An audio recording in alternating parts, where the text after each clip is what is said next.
골로새서 1장 24절부터 29절 말씀인데요. 같이 한번 읽어보겠습니다. 골로새서 1장 24절에서 29절입니다. 찾으셨으면 같이 읽겠습니다. 시작. 나는 이제 너희를 위하여 받는 괴로움을 기뻐하고 그리스도의 남은 고난을 그의 몸된 교회를 위하여 내 육체에 채워노라. 내가 교회 일꾼 된 것은 하나님이 너희를 위하여 내게 주신 직분을 따라 하나님의 말씀을 이루려 합니다. 이 비밀은 만세와 만대로부터 감춰졌던 것인데 이제는 그의 성도들에게 나타났고 하나님이 그들로 말미암아 이 비밀의 영광이 이방인 가운데 얼마나 풍성한지를 알게 하려 하심이라. 이 비밀은 너희 안에 계신 그리스도니 곧 영광의 소망이시라. 우리가 그를 전파하여 각 사람을 권하고 모든 지혜로 각 사람을 가르치면 각 사람을 그리스도 안에서 완전한 자로 세우려 함이니 이를 위하여 나도 내 안에서 능력으로 역사하신 이의 역사를 따라 힘을 다하여 수고하노라. 오늘은 주님의 일꾼과 사역에 대해서 말씀과 연관돼서 또 어찌됐든 그동안에 또 제가 나름대로 경험했던 이런 간증들과 또 상황들에 대해 같이 이렇게 나누도록 하는 시간을 갖겠습니다. 우리는 각자 주님의 몸인 지옥교회에서 일꾼으로 부르심을 받아서 섬기게 되죠. 저희가 주님이 저를 부르셔서 믿지 않는 사람들에게 복음을 전하고 또 성도들에게 오늘 여기에 나와 있는 것처럼 각 사람을 권하고 모든 지혜로 각 사람을 가르치면 각 사람을 그리스도 안에서 완전한 자로 온전한 자로 세우려는 목적으로 우리가 이 일을 행합니다. 그렇지만 또 이 일을 하는 데 있어서 주님은 또 우리로 하여금 주님이 먼저 가셨던 길들을 따라가게 하면서 또 고난의 길들도 경험하게 하신 것 같습니다. 네 가지를 잠깐 생각을 좀 해보려고 하는데요. 첫 번째는 이제 어쨌든 일꾼은 주님의 부르심을 받아서 섬긴다고 하는 것이 첫 번째 내용입니다. 25절에 보면 내가 교회 일꾼 되는 것은 하나님이 너희를 위하여 내게 주신 직분을 따라 하나님의 말씀을 이루려 하심이라. 이 말이 좀 약간 좀 애매해서 명쾌하지가 좀 않는 맛이 좀 있어요. 그래서 영어 성경이나 혹은 현대인의 성경을 보면 이렇게 좀 쉽게 표현이 되어 있습니다. 나는 하나님의 말씀을 여러분에게 아낌없이 전하라고 사명을 받은 교회의 일꾼입니다. 지금 읽었던 25절을 이렇게 쉽게 표현했습니다. 나는 하나님의 말씀을 여러분에게 아낌없이, 다른 성경에는 남김없이 전하라고 사명을 받은 교회의 일꾼입니다. 그러니까 주님께서 사도 바울을 직접 부르셔서 주님이 자기 자신을 섬기게 했던 것처럼, 우리가 잘 아는 것처럼 주님은 각자를 또 여기 계신 우리 형님들과 또 저희들 각자를 부르셔서 주님을 섬기도록 하십니다.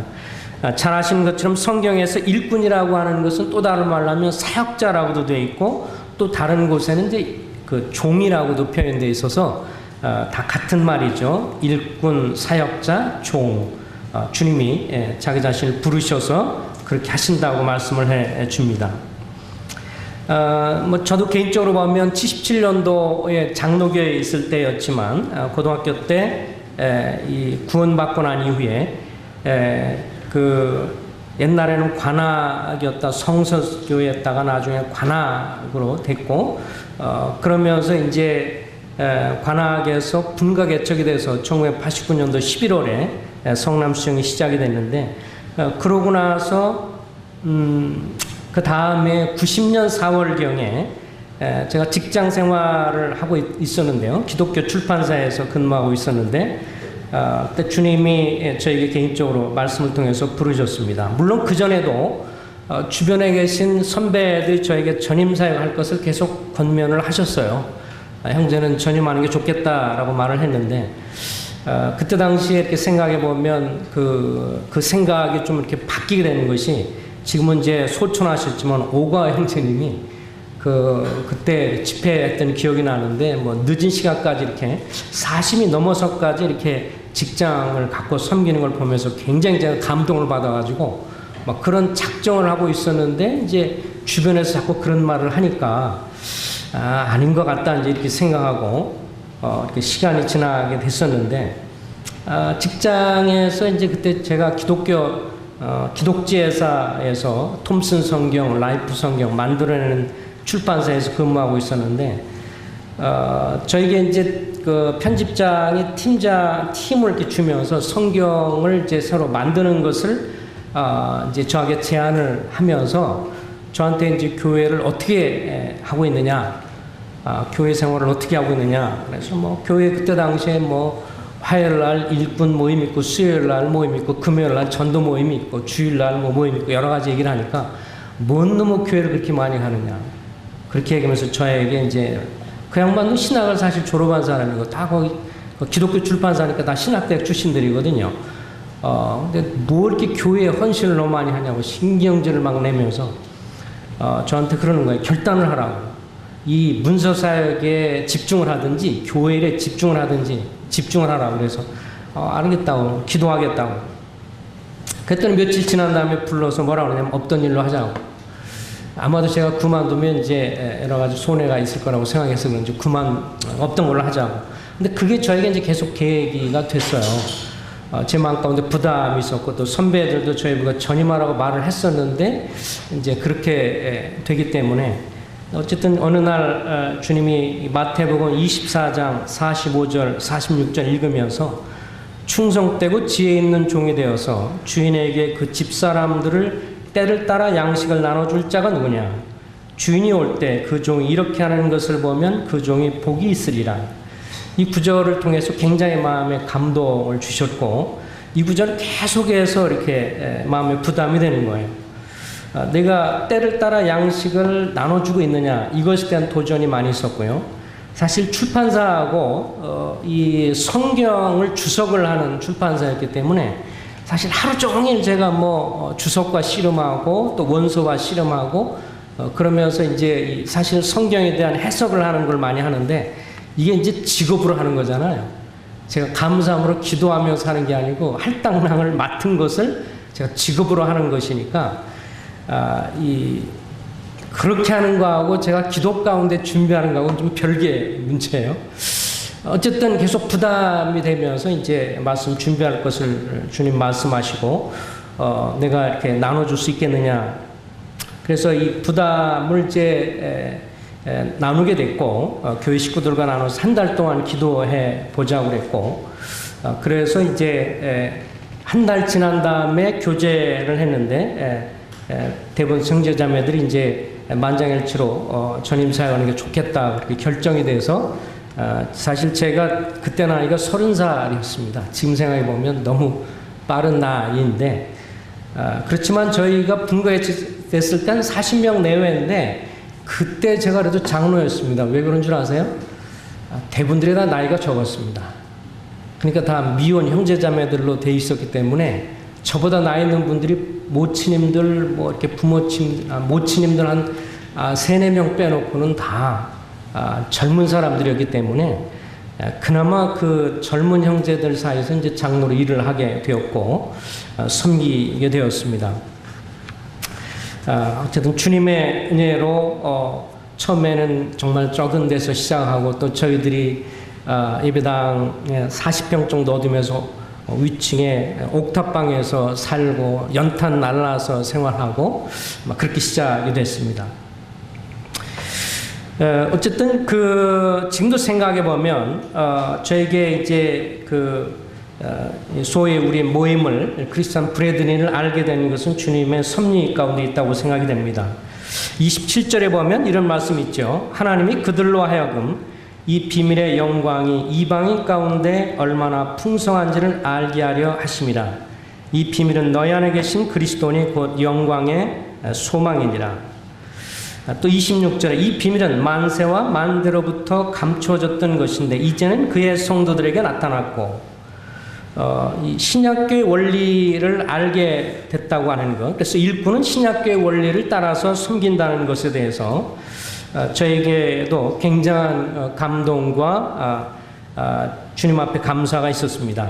첫 번째는 하나님의 비밀은 그리스도다라고 하는 것이죠. 27절 나와 있는 것처럼 그 27절의 말씀을 요약하면 하나님은 육신의 몸을 입고 오신 그리스도를 통해서 유대인뿐 아니라 이방인은 우리에게도 하나님의 영광을 알게 하셨기 때문에, 또 요한복음 1장 18절에 본래 하나님을 본 사람이 없을 때 아버지의 품속에 있는 독생하신 하나님이 나타내셨느니라. 그러니까 육신을 입고 오신 예수님이야말로 하나님 아버지가 어떤 분이고 어떤 뜻과 성품을 갖고 있는지를 가장 잘 계시해 주시고 보여줬기 때문에 그런 측면에서 하나님의 비밀은 그리스도인 것을 보게 되죠. 또 하나님에 대해서 하나님이 어떤 분인가를 가장 잘 드러내는 것이 그리스도라면 결국 그리스도의 또한 비밀은 교회라고 하는 것. 그래서 그리스도가 어떤 분인가 하는 것을 주님이 오늘날 교회를 통해서 보여준다고 하는 이 원리에 대해서 에베소 3장 4절부터 6절에 보면 내가 그리스도의 비밀을 깨달은 것을 너희가 알 수 있으리라. 이제 그의 거룩한 사도들과 선지자들에게 성령으로 나타내신 것 같이 다른 세대에서는 사람의 아들들에게 알리지 아니하셨으니 이는 이방인들이 복음으로 말미암아 그리스도 예수 안에서 함께 상속자가 되고 함께 지체가 되고 함께 약속에 참여하는 자가 됨이라. 사실 유대인들이 하나님의 말씀과 구약의 율법을 받은 것에 대한 그 자긍심, 이런 것들은 정말 대단한 것 같습니다. 정말 대단해요. 그들이 하나님의 말씀을 받았다고 하는 것, 구약의 율법을 받았다는 것에 대해서 굉장히 그 특권의식이 엄청나고, 그리고 하나님이 자기를 선택했다는 선민의식이, 이건 우리 이방인은 우리가 도저히 이해할 수 없을 정도로 정말 대단합니다. 그 특권이라고 하는 것은.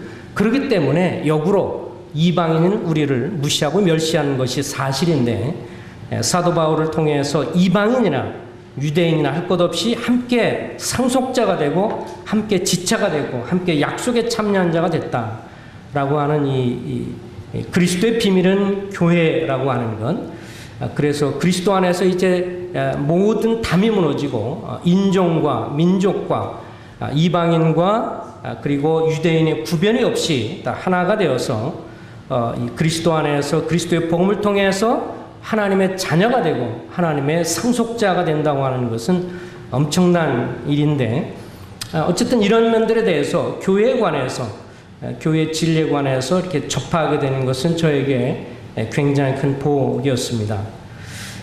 그때 이제 관악에 있으면서 수양회를 87년 12월, 88년 1월에 전국 청년 캠프를 참석하면서 떡과 잔을 대하면서 이제 감동이 됐습니다. 제가 그때 기독교 출판사에 이제 그 이전에 있을 때 김명희 형제님이 이제 그 본인이 번역했던 책들을 많이 가지고 왔었어요. 그래서 뭐 그리스도의 모임 뭐 이렇게 해가지고 잔뜩 가져와가지고 그때 제가 편집장으로 있을 때였는데 다른 출판사에 자기를 번역을 할 테니까 이렇게 내가 번역한 거 있어요. 뭐 참고해 주세요. 그래서 이제 제가 그 책을 보면서 그때 김광수 형님한테 이걸 읽어보라고 주었더니 그때 대전에 있었거든요. 광수 형님 그걸 보고 너무 감동받아가지고 어느 날 갑자기 너울을 쓰고 예배를 드린다고 그러는 거예요. 우리가 생각할 땐 저 형제가 너무 빨리 간다. 저 형제는 너무 이거 빨리 가는 것 같고 저거 이상하다. 변질된 것 같다. 찾아서 교제하자. 찾아가서 교제했는데 교제하다 보니까 떡과 잔을 대하고 하는 게 너무 감동이 되는 거예요. 그래서 가서 우리도 세뇌돼가지고 야 이게 오히려 좋은 거다. 사실 그 책은 제가 잔뜩 받았는데 그 읽어보진 않았었어요. 먼저 이렇게 됐어. 그러다가 어쨌든 88년 1월에 전국 캠프하면서 옛날 관악 출신들에다 예배하면서 그곳에 큰 감동이 있었습니다. 뭐 그 전에 이렇게 많은 친구들이 이제 그래서 우리가 신약교회 올려한다고 하니까 1년 한 7, 80명이 빠져나갔죠. 그 친구 중에서 이제 침략을 했던 친구들이 데리고 나가고 그런 상황이었었고 주님이 나중에 또 많이 채워주셔서 또 주님이 이렇게 영관해 주시고 지금은 이제 어떻게 이 관악이라는 이름을 쓰기가 민망해서 관악이 지금은 인덕원으로 또 이렇게 바뀌게 돼서 참 이름들이 많이 바뀌었어요. 근데 지금도 이렇게 생각해 보면 이제 그때 당시 제 반에 제가 고등학교 때 예수님 믿었는데 제 옆에 친구가 저와 같이 있던 친구를 전도해서 이제 같이 신학을 가게 됐는데 이 친구하고 이제 나중에 이제 우리가 신약교 원리를 접하면서부터 갈등이 있었습니다. 이 형제는 뭐라고 저한테 얘기했냐면 형제가 목사 안수를 받지 않고 사역을 하면 실패할 것이다. 망할 것이다. 사역을 안 할 것이다. 이렇게 얘기했고 저는 성령께서 기름 부으시면 목사 안수를 안 받고도 사역할 수 있다. 사실 전하고 친한 친구였는데요. 저하고 놀고 막 그랬던 친구인데 노래도 부르고 친했던 친구인데 이 문제가 대립이 되니까 서로가 참 그 노선이 달라지게 돼가지고 결국은 뭐 늦게까지 밤새도록 교제했지만 어려워서 그럼 형제는 형제 길 가라. 나는 나의 길로 가겠다. 이러면서 이제 성남 수용이 시작이 되면서 교제할 때 그 형제는 침례교를 하고 저는 이제 모임에 나왔을 텐데 만약에 모임의 원리를 제가 신약교의 원리를 몰랐다면 어떻게 됐을까 생각을 해봅니다. 저도 이렇게 침례교에 갔을 것 같아요. 생각해보면. 침례교단 들어가서 목사 안수 받아서 섬겼을 것이고 일반 교단이 그런 것처럼 자연스럽게 교권주의를 따르게 됐고 또 성직자라고 하는 그런 것을 받아들였을 것 같고 생각해보면 지금보다는 편하게 섬기지 않았을까. 그래도 목사님 그러면 일반 교회에서는 뭐 목사님 그러면 다 대접을 해주니까 좀 더 편하지 않았을까 하는 생각은 해봐요. 근데 역으로 양심적으로 생각해보면 주님 앞에 앞으로 얼마나 더 살지 모르지만 신앙 양심적으로 생각해봤을 때 이제 그런 생각은 듭니다. 제 마음 가운데 아마 내가 침략에 속해 있으면서 목사로 대접받고 모르죠. 뭐 대접을 잘 받았을는지 또 후지게 받았을지 모르지만 어쨌든 간에 그래도 지금보다는 더 대접을 받고 섬겼을 건데 그렇게 샀을 때 나중에 주님 앞에 섰을 때 양심적으로 생각하면 부끄러움이 더 많겠다라는 생각을 해봅니다.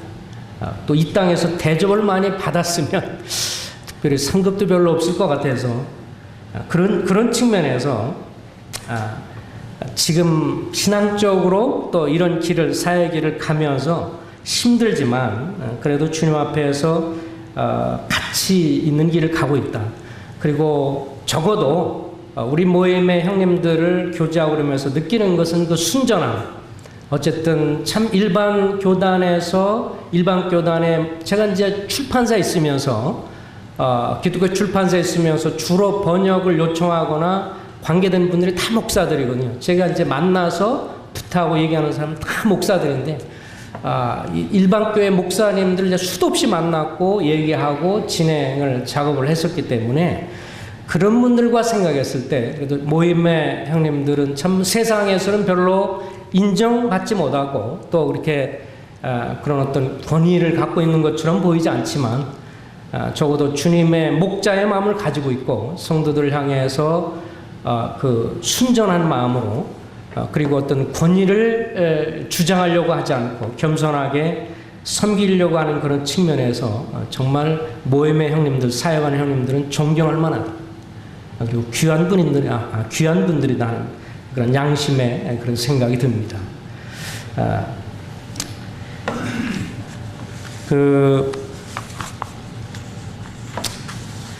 그렇지만 동일하게 24절을 보면 일꾼들은 또 고난을 통해서 섬기게 되는 것 같습니다. 24절에 보면 나는 이제 너희를 위하여 받는 괴로움을 기뻐하고 그리스도의 남은 고난을 그의 몸된 교회를 위하여 내 육체에 채워놓으라. 이 구절을 우리는 너무 잘 알고 있습니다. 결코 그리스도의 남은 고난이 그리스도께서 십자가에 죽으시면서 우리를 위한 대속의 고난이 아니다 라고 하는 것을 우리는 너무도 잘 알고 있습니다. 그분은 십자가에서 완벽하게 단 한 번에 하나님의 아들로서 완전한 속죄를 이루셨고 영원한 속죄를 이루셨기 때문에 거기에 어느 누구도 그리스도의 고난에 보탤 사람이 아무도 없고 그런 자격을 가지고 있는 사람도 아무도 없죠. 이 세상에 어떤 피조물도 거기에 더할 수는 없습니다. 그러나 사도 바울이 여기서 말한 이제 나는 너희를 위하여 받는 괴로움을 기뻐하고 그리스도의 남은 고난을 그의 몸 된 교회를 위하여 내 육체에 채운다라고 했을 때 이 말은 자연스럽게 그 지옥교회를 세우기 위해서 성도들을 주 안에 세우기 위해서 사도 바울이 골로새 교회를 향해서나 혹은 다른 지역교회를 향해서 그가 담당해야만 했던 그런 고난을 생각나게 합니다. 고린도 후서라든 이런 데 보면 그가 우리가 오늘날 상상할 수 없는 주님의 일꾼으로서 또 주의 길을 사역을 가는 사람으로서 매를 얼마나 많이 맞았고 또 얼마나 많이 굶주렸고 또 얼마나 많이 배의 파선과 어려움과 또 비난과 안과 밖으로 안팎으로 얼마나 많은 고난을 받았는가 하는 것을 우리는 잘 알고 있습니다. 그런 분들의 먼저 앞서 가신 분들의 고난과 이것을 생각하면 도저히 참 부끄러움을 당할 수밖에 없다고 생각이 될 정도로 정말 험난한 길을 가시면서 섬기는 것을 보게 됩니다. 제 개인적으로 이렇게 생각을 해봐도 주님이 저의 연약함과 이런 걸 아셔서 처음에는 별로 고난이 없었습니다. 주님 아주 평탄한 길을 섬기게 해주셨습니다. 그래서 생각해 보면 1990년도부터 2004년도 선교지에 태국과 미얀마를 염두에 두고 선교지 가기 전까지는 지금 이렇게 생각을 해보면 참 평탄한 길이었다 생각이 됩니다. 교회 가운데서 별 어려움도 없었고 또 주님이 성도님들 관계 속에서나 또 동역에 있어서나 여러 가지 면에서 참 원만하게 잘 됐던 것이 사실이고요. 또 잘 따라줬고 또 그러면서 기도 가운데 주님의 부담을 저희들이 갖고 있어서 처음부터 선교에 대한 기도를 해왔기 때문에 그래서 97년도에 조동 형제를 비롯해서 그리고 나중에 이제 유창 형제까지 이렇게 선교지를 보내는 일을 교회적으로 기도하면서 그 일에 있어서 별로 없었습니다. 나중에 제가 서운한 것이 있어서 젊을 때 서운한 것이 있어서 저도 선교지를 가게 됐지만 어쨌든 선교지 가기 전까지는 굉장히 평탄한 길이었는데 선교지에서 몇 년을 섬기고 안식년을 맞아 돌아오면서 어쨌든 제 양심적으로요 지금도 생각해 보는 것은 돌아오게 된 이유 중에 한 가지는 수정교에 대한 염려와 근심 때문에 사실 돌아왔습니다. 몇 년 오기 전에 이렇게 또 중부로 분가되면서 9가정 40여 명 가면서 이렇게 열정적인 형제들이 떠나고 여러 가지 그런 근심과 걱정에 제가 선교지에 있으면서 너무도 근심 걱정이 되면서 그 근심 걱정 때문에 돌아왔는데 이것이 주님 앞에서 잘한 짓인지 못한 짓인지 주님 앞에 만나면 물어보려고 생각합니다. 제가 그때 주님 잘했는가요? 쓸데없는 짓을 했나요? 주님 앞에 직접 물고 싶은 마음이 지금도 있습니다. 어쨌든 간에 선교지 와서 지금까지 7, 8년 길은 가시밭길이었습니다. 정말 힘든 시간이었고요. 많은 일들과 어려움들이 있었습니다.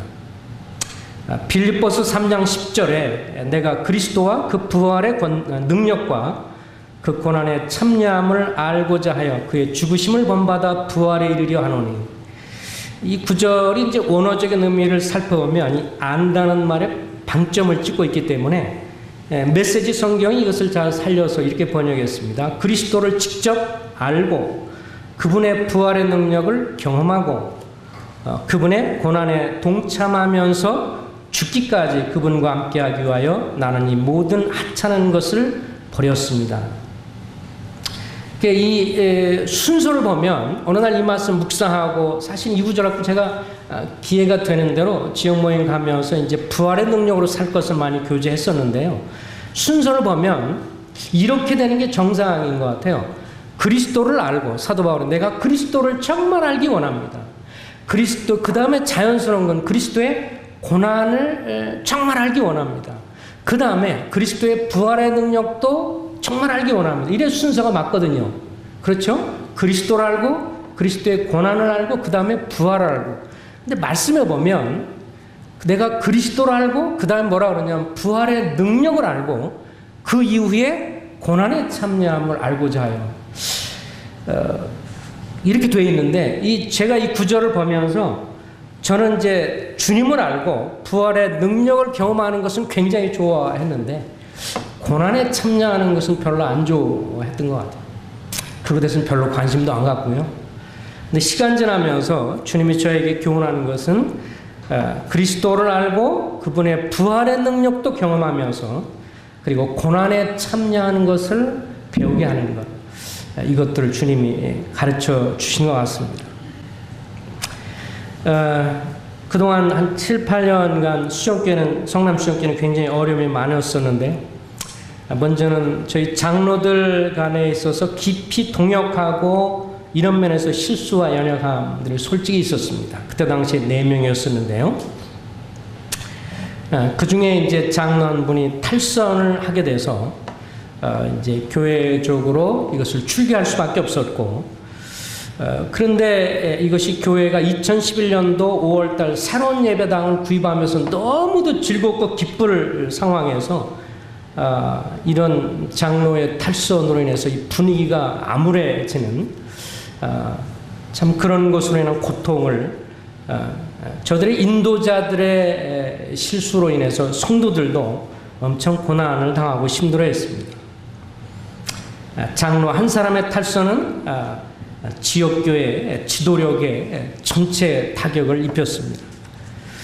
그래서 참 장로의 탈선이 무서운 게 일반 성도의 탈선보다 안 좋은 측면에서의 그 충격, 그 기대감 이런 것들이 사라지니까요. 장로가 뭐냐, 성장이 뭐냐 이렇게 회의가 들기 시작하는 거기 때문에 어쨌든 그 일에 있어서 생각해 보면 그 형제님이 탈선하기 전에 저희들이 깊이 그 형제를 사랑하고 챙기지 못한 실수와 잘못 그런 것이 또 우리에게 있는 것이 솔직한 저의 고백입니다.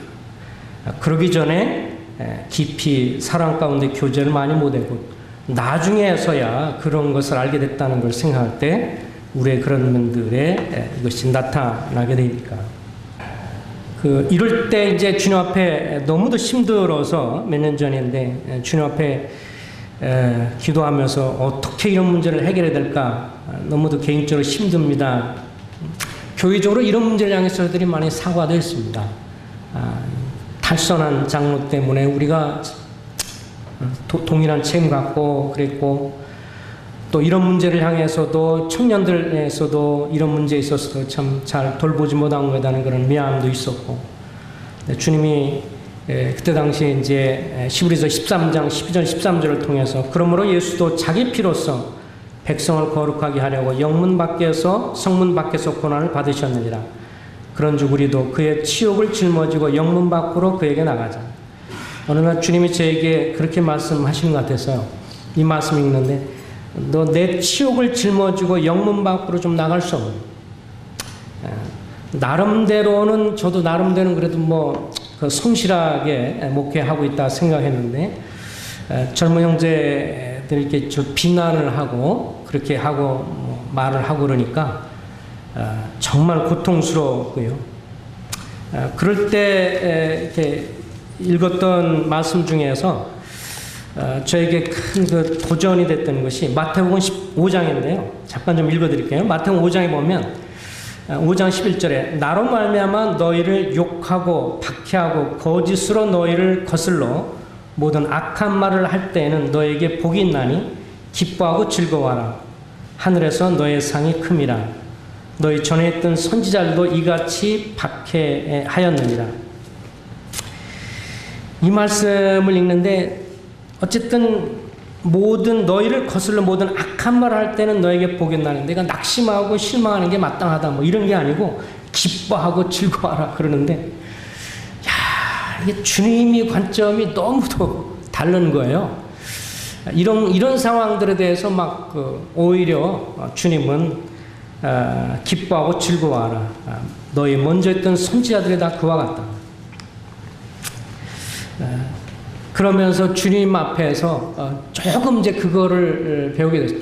주님이 가신 길을 생각을 해봤어요. 주님이 이 땅에 계시면서 모함 당하시고 비난 받으시고 배반 받으시고 그래도 묵묵히 걸어가셨던 그 주님을 생각해 보면서 내가 조금 그것을 경험하니까 이론으로가 아니라 주님의 가신 것을 생각하면 제가 할 말이 없더라고요. 주님 앞에서 이게 너무 주님 억울합니다. 너무합니다. 이런 생각이 드는데 주님 생각하면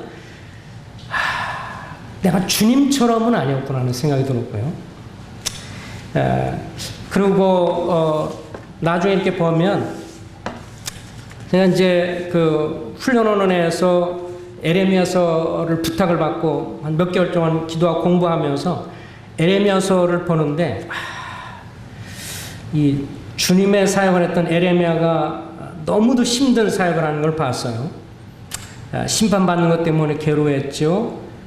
또 자기 고향 사람인 아나돗 사람한테 살해 위협을 받았고요. 또 거짓 선지자들과 싸우기 위해서 대항해 싸워야 했고요. 또 제사장 바수올에 의해서 매도 맞았고 부속 건물에 갇혔고 또 바벨론 사람들이 침공하니까 그거에 합당하게 순종해라 라는 그 말 때문에 이 무사람들의 조롱과 멸시를 받았고 시대들에 갇혔고 어쨌든 이렇게 40년 동안 이 에레미야가 사역을 하는데 성공한 사역인가 하는 생각이 좀 들어요. 인간적으로 보면 에레미야 선지자가 성공한 사역자일까? 오늘날 관점으로 보면 실패한 사역자더라고요. 왜냐하면 그렇게 외쳤어도 안 들었거든요. 결국은 에레미야는 40년 동안 외쳐서 4명, 5명의 왕이 바뀌었음에도 불구하고 계속 예언하고 선지했지만 매맞고 뭐 갇히고 뭐 나중에 결국은 이 사람들이 이스라엘 백성들이 어디로 도망가냐면 애굽으로 도망가자 그러잖아요. 살 길을 찾겠다. 거기도 가지 말아라. 하나님 심판할 거다. 그래도 결국은 갑니다. 가면서 에레미야를 포로로 끌고 가듯이 또 볼모로 자꾸 끌려가서 결국 에레미야는 애굽에서 죽게 되는 걸 보면 이 주님이 그 에레미야의 삶을 보면서 에레미야가 갈 수 있었던 것은 그 힘든 역경 속에서도 그런 길을 갈 수 있었던 것은 주님이 성실하신 분이다. 그래서 에레미야에 보면 그렇게 고백을 하죠.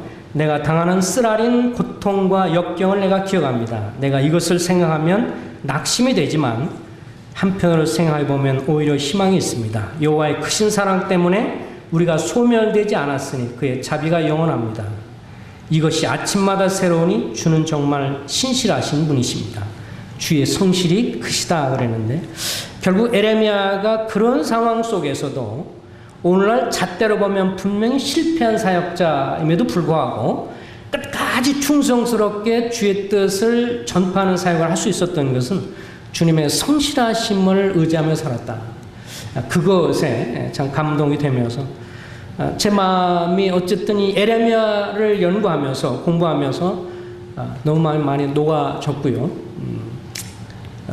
적어도 형제들로부터 저를 향해서 도전하거나 때린 적이 없었거든요. 뒤에서 저를 향해서 뭐라 그랬지 앞에서 저한테 정면으로 대적한 형제는 한 명도 없었고 뭐 그런 여러 가지 시련을 당해도 이렇게 생각해 보면 이런 앞선 선지자들 뭐 에스겔이나 에레미야나 이런 선지자들의 길을 생각해 볼 때 너무도 순탄한 길을 가고 있다는 생각이 들었고 주님 생각하면 더더욱 그렇다는 생각이 들면서 제 마음이 많이 순화가 되면서 참 마음에 이렇게 주님께서 위로하시고 역사하신 것을 경험했습니다. 그렇게 되면서 이제 저들 마음에 교회적인 이런 상황을 보면서 이 형제들이 이제 너무 어렵고 힘들어해서 어쨌든 저희를 향해서 뭐 좋지 않은 생각들 많이 갖고 있고 얼마나 불신을 심어놨는지 뭐 아무리 얘기도 듣지도 않고 또 우리를 기득권을 가진 분들이기 때문에 기득권을 가진 사람으로 생각하고 그러면서 여러 가지 그래서 저희들 마음 가운데 이제 이 은퇴를 언제 할 것이냐라는 생각을 해보게 됐고 또 이것에 대해서 의견 수렴도 받아보면서 저희들이 좀 뒤로 물러나는 것이 좋겠다고 이렇게 결정을 했습니다. 이제 그렇잖아요. 자식들이 있는데 자식들이 힘들다고 그러면서 집을 나가면 부모들이 왜 너희놈들은 그 모양이라고 지적을 하기 전에 부모로서 내가 뭘 잘못했나 하는 책임을 느끼는 것처럼 우리 장로들이 먼저 이 부분에서 책임을 지는 것이 좋겠다. 그리고 저들이 강하게 하면 좋죠. 그렇지만 그렇게 되면 7, 8가정이 청년 30대 후반 형제들이 결국 다 교회를 떠나겠다고 말을 하기 때문에 또 그러면 이제 그 형제를 바라보는 40대 형제들도 마음이 어렵고 저를 향해서 더 부담을 가지고 그렇게 되면 교회가 더 어려울 것 같은 생각이 들어서 저들이 강하게 하면 형제들을 뛰쳐나가고 그렇게 되겠지만 그렇게 하기는 어쨌든 제 양심적으로는 좀 부담이 됐습니다. 왜냐하면 그 형제들을 고등학교 때 얻은 형제들이고 사실 저들과 더불어 20몇 년간을 함께하는 형제들인데 그래서 형제들과 연관돼서 저들 그런 생각을 했습니다. 그렇게 이야기를 했습니다. 형제들이 어려워하면 형제들이 어려워서 형제들이 나간다고 하면 그것은 우리가 부담이 된다. 차라리 형제들이 남고 우리가 물러서겠다. 그래서 형제들이 교회 가운데서 남아서 함께 섬길 수 있다면 우리가 그 일을 선택하겠다. 그래서 사실은 작년 12월경에 저를 비롯해서 우리 한선희 형제님이나 이무산 형제님들이 저들이 장로직을 은퇴하고 이제 교회에선 원로 장로로 남아서 섬기기로 결정을 했습니다. 선교 세미나를 과거에 참석하면서 교회 사역자들은 또 선교사도 마찬가지지만 처음에는 개척의 역할을 하고 두 번째는 부모의 역할을 하고 세 번째는 동역자 역할을 하다가 마지막은 참가자 역할을 한다. 어쨌든 교회가 개척되고 시작된 지 27, 8년 되면서 지금은 형제들이 잘 섬기고 있는 형제들입니다. 그러니까 지금 이제 어쨌든 저희들이 이렇게 뒤로 물러나는 것에 있어서 생각해 보면 좀 더 권리를 주장하고 강하게 할 수 있지만 그렇게 할 때 양심적으로는 여러 가지 면에서 부담이 되고 그 형제들이 잘 되는 것을 정말 원하는 건데 그 형제들을 내쫓고는 저는 못 하겠더라고요. 양심적으로. 이 결정이 지금 생각할 때는 저도 허접하다고 생각도 들고요. 또 미련하다고도 생각 들고요. 또 형님들이 이런 면에서 미련한 짓을 한 거 아니냐라고 말을 해도 할 말은 없습니다. 그러나 어쨌든 각 지역교회마다 사정이 있는 것이고 또 이것은 보편화할 수 있는 것은 아니고 저희들이 이렇게 함으로 젊은 형제들을 품고 연합을 해야 교회가 쪼개지지 않을 수 있다는 걸 알기 때문에 그런 면에서 진행이 돼서 진행을 했습니다. 그러면서 이제 저희들이 작년 말부터 성도들 중에 천거를 받아서 이제 차기 장로로 될 후보 형제들을 교회적으로 한 4명 정도 발표를 하고 지금 그 형제들이 좀 이렇게 진행하도록 하고 그러면서 이 형제가 이제 차세대 2세대 장로들을 세우기로 하고 결정을 하고 지금 준비 중에 있습니다. 이 형제들도 사실 청년 때, 고등학교나 청년 때 얻은 형제들이기 때문에 지금들은 좀 잘해요. 설교하는 거나 가르치는 거나 상담하는 거나 이런 면에서 또 복음 전하는 것이나 그동안 저희들이 계속 동역하면서 나누면서 해왔었기 때문에 형제들이 잘 하고 있고요. 오히려 우리가 좀 뒤로 물러나 주니까 형제들이 하게 되고 또 그러면서 우리가 이선에서 지원을 해주고 있고 이 형제들을 향해서 뭐 2달에 한 번 저희들이 만나서 어떻게 하고 있는가를 듣고 부족한 점 보완해주고 또 힘든 것들 같이 교제해주면서 형제들을 세우는 입장이 있고 그러면서 앞으로 좀 더 이제 형제들을 좀 도와서 적극적으로 도와서 형제들이 장로 세워지는 것에 있어서 저들 주도적으로 기도하면서 진행을 하려고 하고 있고 그래서 나중에 세워지면 장로도 세워지면 형제들도 좀 성도님들한테 좀 알리려고 하고 생각을 하고 있습니다. 지난 2월 달에 미국 콜로라도의 리틀톤 교회 알렉스 형님이 교회를 방문하면서 보면서 제가 이제 참 감동받은 게요. 알렉스 형제님은 이제 2세대 장로이고 지금 보니까 3세대 장로들이 세워져 있어서 1세대, 2세대, 3세대 이런 면에 서로 교류가 좋았어요. 이런 걸 보면서 어쨌든 저희들이 1세대로서 이제 은퇴해서 원로 장로로 있고 거기서도 보니까 2세대 현직 장로 2세대도 이제 많이 물러났고 3세대 장로가 세워졌는데 앞선 형님들을 앞선 1세대, 2세대 원로 장로들을 이렇게 존중하고 그들의 의견을 듣고 이런 모습들을 이런 것들을 보면서 은퇴 장로들과 현직 장로들과 인터뷰하고 교제하면서 서로 존중해주는 이런 모습을 보고 참 감동이 많이 됐고 이런 것들 다 교회 가운데 교제를 해서 지금 차세대에 세워질 2세대 형제들과 저희들 관계가 좋습니다. 형제들이 저희들을 존중하고 있고요. 또 그런 면에서 늘 이렇게 조언을 구하려고 하고 있고 이 형제들은 이제 40대 중반하고 후반인데 30대 형제들과 교량 역할을 하고 젊은 사람과 역할을 하는 입장에서 자격 있는 형제들이고 또 충분히 감당할 형제고 좀 더 이렇게 보완만 되면 장로로 섬길 형제들입니다. 그러면서 이제 은퇴하면서 원로 장로인 저희들도 각자 은사를 따라서 또 섬기고 있습니다. 청년부를 맡은 형들 청년부들 계속 잘 섬기시고 계시고요. 그리고 또 다른 쪽으로 은사 있는 분은 또 주제별로 또 강의도 하고 또 주님이 허락하신 대로 교제하면서 주님이 허락하신 대로 각자의 은사를 따라 섬기고 있습니다. 어쨌든 지금 상황 보면 교회 분위기는 참 많이 좋습니다. 그리고 우리가 별 말로 다 교제해서 30대 후반 형제를 세우려고 했는데 이 형제들이 그렇게 근데 지금은 많이 좋아졌고요. 이 형제들이 열정적으로 섬기려고 하고 어쨌든 이번 수양회도 진행하는데 적극적으로 참여하고 교제하고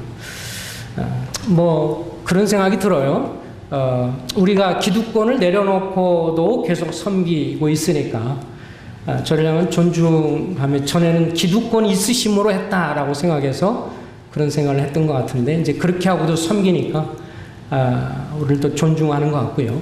고마움을 표시를 하는 것 같고 그런 모습들은 보여집니다. 어쨌든 개인적으로는 저는 전임을 하는 사람이었기 때문에 그래도 형제님들이 서로 교제하고 그래서 그 사역 은퇴에서 은퇴 사례비로 그동안 이렇게 공급받았던 대로 한 3년 3개월 정도를 더 공급해서 이렇게 공급해 주겠다고 배를 해 주었고요. 이런 과정을 통해서 주님이 저에게 한 가지 교훈하는 것은 이제 저에게 이제 수영교회는 그만 너무 수영교회만 생각하지 말아라 그러시는 것 같아서 제 마음 가운데 수영교회에서부터 조금 좀 마음을 좀 이렇게 뒤로 좀 물러나게 되면서 사실 작년 말 그때는 굉장히 힘들었습니다. 그래서 속된 말로 이제 정리하고 그냥 시골에 가서 살을까 생각하고 이제 모든 사역도 그만둘까. 그래서 기도하면서 주님 앞에 좀 그렇게 기도해서 주님 제가 사역하는 거 말씀 전하는 거 원하시지 않으면 이것으로 끝내길 원하십니까? 저도 지쳤고 이제 그런 마음을 들어서 근데 주님이 그렇다라고 생각하지 않으면 나도 좀 말씀 전할 수 있는 기회를 좀 주십시오. 외부 나가서 말씀 전할 수 있도록 좀 기회를 좀 주십시오. 라고 기도했는데 그러고 나서 얼마 지난 다음에 지금 생각해보면 올해 제가 외부로 가장 많이 나간 것 같아요. 올해 들어서 어쨌든 주님 은혜 주셔서 한 달에 한 번꼴 수정회에서는 교제하고 주님의 은혜 주셔서 어쨌든 여러 곳을 다니면서 말씀이나 성도 집회나 수양회를 하게 되고 또 제 마음 가운데 어쨌든 이제 부담이 미얀마에 대한 부담을 어쨌든 제 마음의 짐이니까요. 그래서 지난 2월 달도 갔고 2월 달에 가서 교제하고 또 이번 10월 달도 가서 이제 성경 세미나 같이 형님들하고 같이 가서 또 하게 되고 그래서 좀 더 자주 가게 될 것 같습니다. 주님이 순회 쪽으로 이렇게 좀 기회를 인도하시는 것 같고요. 또 이번 토요일 날은 몽골에 가서 2주 동안 목회사역 전반과 상담에 관해서 또 교제하도록 들어가게 됩니다. 어쨌든 허접한 저를 위해서 기도해 주시기 바랍니다. 이런 교제가 형님들한테 불편을 끼쳐드릴 수 있는 것 같아서 죄송하고 뭐 좀 모르겠습니다. 뭐 현찮아서 어쨌든 한 가지 제가 이렇게 마음에 생각되는 게 뭐냐, 앞으로 제 마음에 사역의 목표에 대한 것을 이렇게 생각이 들어요. 사역의 목표는 성공이 아니다 충성이다, 그리고 섬깁니다. 그래서 에레미야가 그랬던 것처럼 그냥 주님이 주신 대로 주님이 오실 그날까지 지혜롭고 충성된 종이 되어서 때를 따라 양식을 나눠줄 자가 누구냐. 그래서 그러니까 제가 선교지까지 왔다 갔다 하다 보니까 한국 모임에서도 연약한 모임에 대한 생각이 좀 많이 들고요. 그런데라도 좀 가서 격려해야 되겠다, 그런 마음도 들고요. 그래서 이제 일부러 연약한 모임도 연락해서 이렇게 교제도 하려고 그러고 또 격려도 하려고 그러고 그런 마음을 갖고 있습니다. 어쨌든 주님이 제게 최근 들어서는 깨어 믿음에 굳게 서서 남자답게 강건하라, 너의 모든 일을 사랑으로 행하라, 이런 말씀을 통해서 권면도 해 주고 계십니다. 이제 좀 마음의 여유를 가지고 좀 섬기길 원하고 어쨌든 주님의 기회를 주시는 대로 이것저것 주님 원하시는 대로 복음을 전하고, 이제 수영교회에서는 도움 필요한 것들, 특별히 내년에 장로 세우는 것만 이제 되어진다면 이제 좀 그런 면에서 저희들이 많이 자유롭고 섬겨될 것 같습니다. 좀 뭐 양해를 좀 해주면서 왜 그렇게 했냐 그렇게 하지 마시고 이해를 해주시면 감사하겠습니다. 예, 감사합니다.